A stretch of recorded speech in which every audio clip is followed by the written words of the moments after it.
Welcome to Mishnah study of Masechet Peah, Perek Chet Mishnah Het. Over here in this Mishnah, we're going to actually discuss who is considered a poor person. So the Mishnah speaks about this. This has a lot of ramifications. If you think about it, who is considered poor? How much money does he need to have or not have in order to be considered someone poor that this entire Masechet was talking about? So let's go through this. Mi sheyesh lo 200 zuz, לא ייטול לקט שכחה ופאה ומעשר עני. היו לו 200 חסר דינר, אפילו 1,000 נותנים לו כאחת, הרי זה ייטול. היו ממושכנים בכתובת אשתו לבעל חובו, הרי זה ייטול. אין מחייבים אותו למכור את ביתו ואת כלי תשמישו. So firstly, if someone has 200 zuz, right? That's it. 200 zuz. If you actually, according to Maran, that comes out to about 120 grams of silver. Today, it's about $100.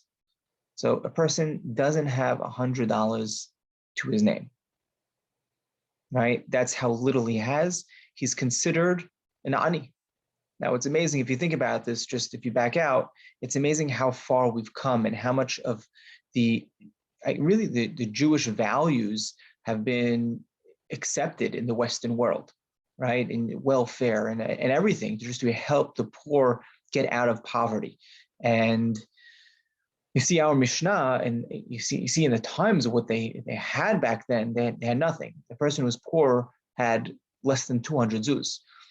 So a person who has more than that, right? He has more than 200 zuz, he's not allowed to go ahead and collect. Leket, shicha, pe'ah, ma'aser ani, all these things, he's not allowed to go collect. If he had 200 zuz, less one, 199. Now 1,000 people come and they all give him at once, they all give him 200 zuz at once. So they're all giving him one at once. Right? But 1,000 people come giving him one zuz at a time. So he's getting another 1,000. He'll end up with 1,199, right? That's okay, right? Because as long as it's under the threshold of 200, he has 199. If everyone gives him at once, he can accept from everyone. Let's say though, he has money at home, but it's owed to someone. It's a lien. It's part of his wife's ketubah, or he owes it. Okay? It's money that he owes, or it's a payable, right? He can't use it. It's not liquid.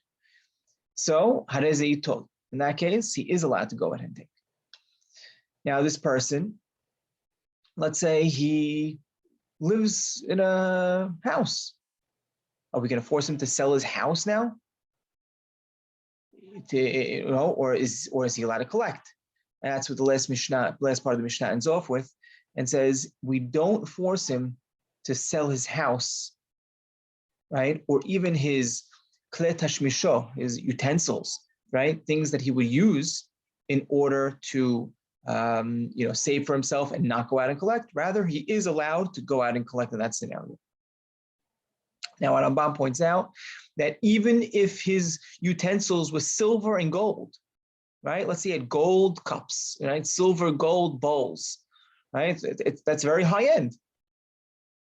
Rambam says we don't force him to sell these. Rather, he's allowed to go ahead and collect. But once he does it once, at that point, we say, after the first time he does it, we say, now go ahead. Now you're going to have to sell your stuff and don't take away from the other aniyim, right, who need to collect, and you're basically tapping into their funds.